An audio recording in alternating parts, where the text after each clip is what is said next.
So hello, everybody.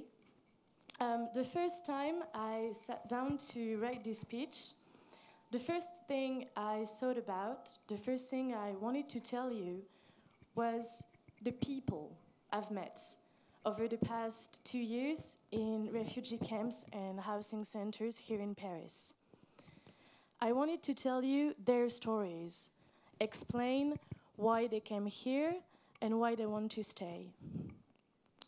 Like other members of the student association SciencesPo Refugee Help, I wanted to tell you about them so that you could feel closer to them, commiserate with them. I wanted to erode the administrative terms that separate us for the person we forget inside. Forget the refugees, the asylum seekers, the migrants, the invaders. I wanted you to meet Abdou, Ahmed, Faisula, Hassan, Jan, Muhammad. But perhaps most of you have already heard such stories. Reports of dire conditions, articles filled with inspiring examples of how, against all odds, individuals can remain strong, dignified, human. You see, refugees sit at the very intersection of the 21st century greatest challenges. They flee the authoritarian regime we quietly support, the unfair impact of globalization, and increasingly, the effects of climate change. They are then confronted with racism, xenophobia, our growing retreat towards isolationism. And it's easy to feel weak in the face of these big words. It's easy to feel insignificant, perhaps now more than ever. Too often, it's easy to feel powerless. But tonight, I want to talk to you about the simple things, because no worries, for the complicated one, I have a 12-page reading list. I want to talk to you about these simple things that you can all do. So I will tell you something different. I will tell you my story, 18 months worth of anecdotal experience. I suppose this whole process should start with me now actually introducing myself. As you heard, my name is Clémence. Most people call me Clémy, because it's easier to pronounce, especially if you're not French.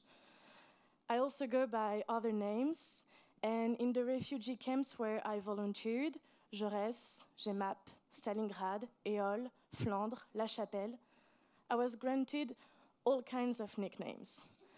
And for me, they demonstrate just how funny these guys can be. My favorite one is toot toot. Yes, it's a klaxon sound.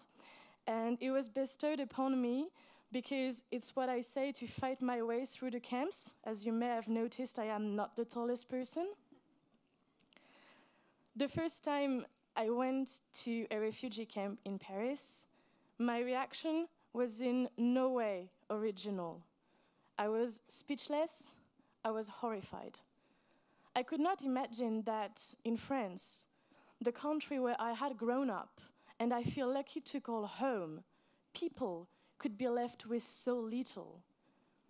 Here, suddenly, I saw thousands of people huddling under blankets in the streets. I saw scabies, tuberculosis, chickenpox, PTSD. I saw minors, children basically, being told that they looked too old to be put in a hotel room just for one night. And I even see pregnant women who were almost giving birth on the sidewalk. You may now wonder, sorry, I lost my way.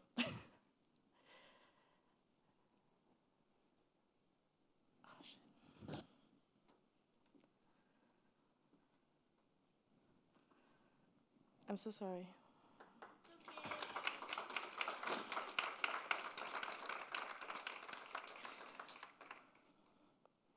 Yeah, sorry. As your usual white person in a developed Western countries, I had almost a blind faith in democracy and human rights. And I think the world as it is today forces us to challenge these beliefs. Don't get me wrong, it's not necessarily a bad thing. But seeing your values shaken to their very core is definitely an ordeal. And I think Sciences Po Refugee Help was a huge trigger and the biggest part of this process for me. Luckily, it is also what validated my choice to be somehow a part of this struggle. Spending nights outside distributing rescue blankets and socks, making 200 sandwiches with halal sausages and harissa on a public bench, welcoming those pregnant women on my sofa bed, even if my communication skills and theirs were limited to our joint cooking ventures. I am now very proud to tell you I can still say maha and mile in Arabic, which means salt and water. I promise we cooked more than that.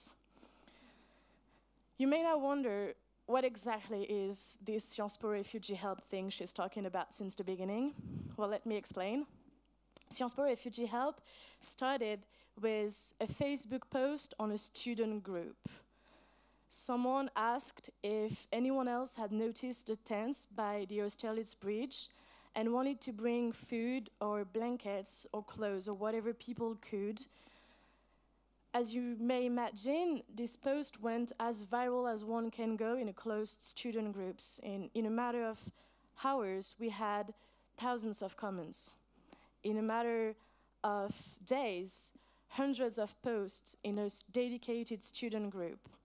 In a matter of weeks, we were then recognized, 1901 Law Association in Paris, with thousands of likes on our Facebook page and over 150 active members.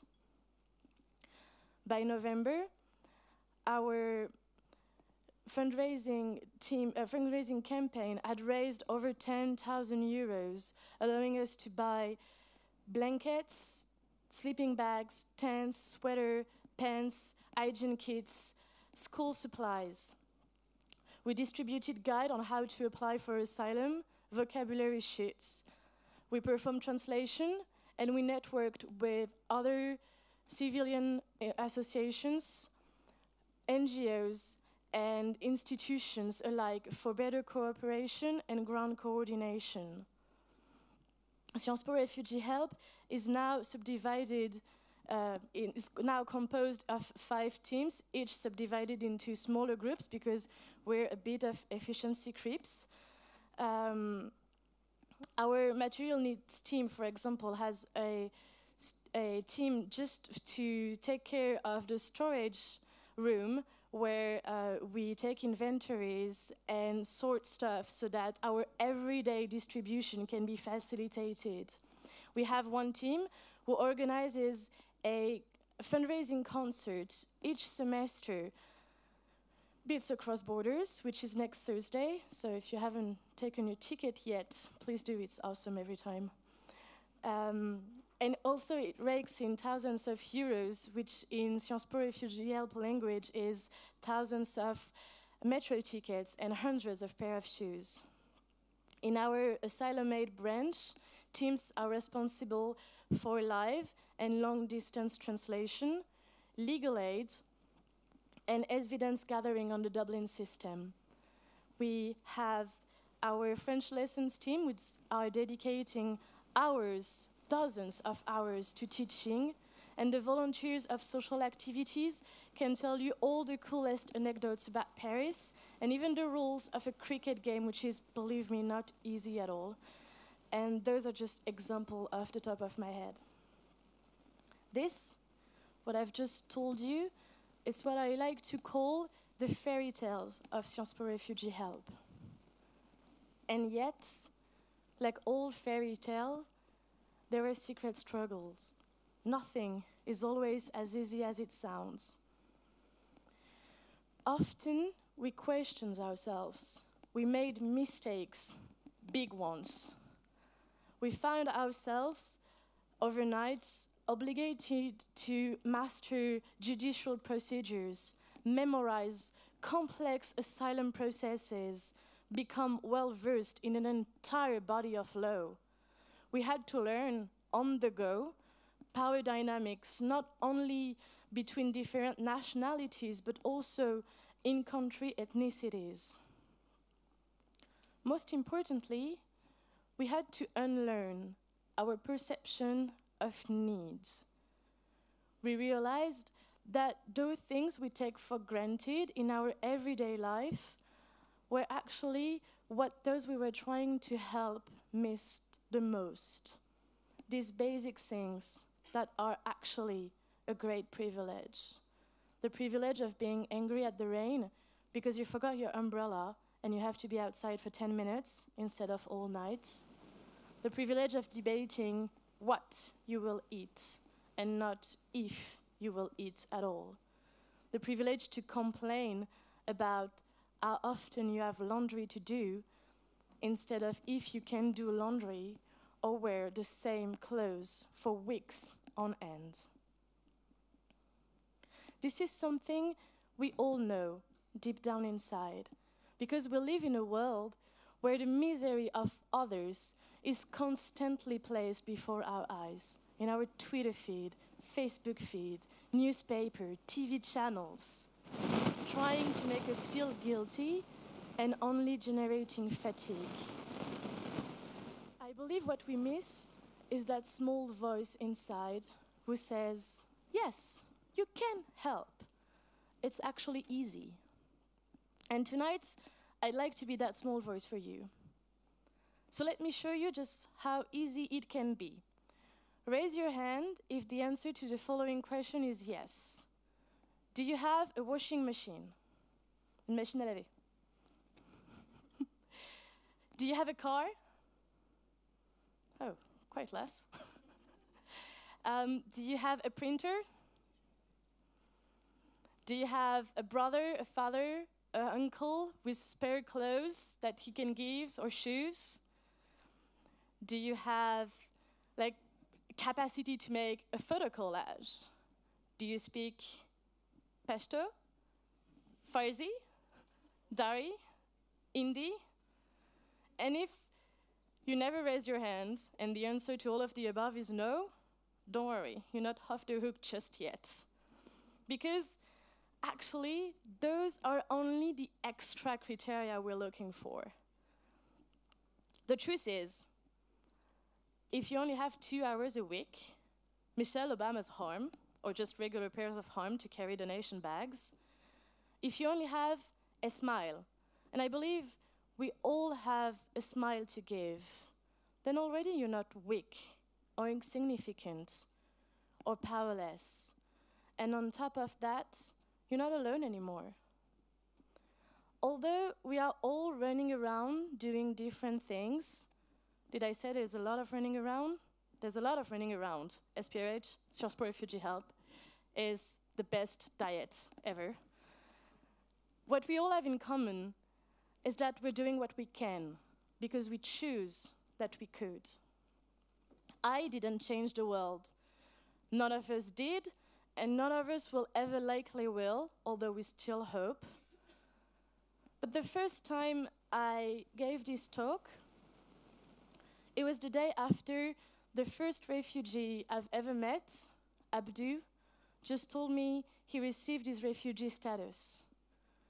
And we had helped into that. This is a small victory, but a victory that changes something. And for Abdu, it's changed his whole life. It's like giving a new pair of shoes, making sure an asylum application is properly translated. It's like visiting a museum to better understand French culture. Ladies, it's like having hygiene pads, which you might be too embarrassed to ask the person you're traveling with. Our hope is that by adding up these small victories, these nights spent out of the cold, these cases where healthcare and social rights were made accessible, these texts sent to us by those who couldn't write bonjour correctly a few months ago, then we're making the world a slightly better place.